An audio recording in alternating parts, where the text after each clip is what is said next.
नवरात्रीच्या उपवासासाठी जर का असं पोटभरीचं केलं तर ज्यांना उपवास नसेल ते सुद्धा आवडीने खातील. तर त्यासाठी 1 वाटी ओले शेंगदाणे हलके डाग पडेपर्यंत भाजून घेतले. मग यामध्ये 10 ते 12 मिरच्या घालायच्या. दोन्ही सुद्धा खमंग असं भाजून घेतलं.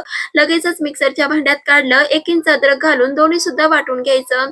आता इथं काय केलं, 1 वाटी भगर व्यवस्थित भाजून घेतली. त्यानंतर कुकरमध्ये 1 चमचा तूप गरम केलं. त्यामध्ये 1 चमचा लाल तिखट घालायचं. व्यवस्थित परतू द्यायचं. 3 वाटी पाणी घातलं. अर्धा वाटी शेंगदाणा कूट, चवीपुरतं मीठ घातलं. उकळी आल्यानंतर भाजलेली भगर घालायची. व्यवस्थित मिक्स केलं. कुकरचं झाकण लावायचं. 2 शिट्ट्या काढून घ्यायच्या. आता इथं कढईमध्ये 1 चमचा तूप गरम केलं. त्यामध्ये वाटलेलं वाटण घालायचं. काही सेकंद परतू द्यायचं. त्यानंतर 2 ग्लास पाणी घातलं. चवीपुरतं मीठ घालायचं. व्यवस्थित आमटी उकळू द्यायची. मस्त अशी उपवासाची आमटी आणि भगर तयार केली. त्यामुळे तुम्ही सुद्धा घरी ट्राय करा. लाईक, शेअर, सबस्क्राईब ही नक्कीच करा. धन्यवाद.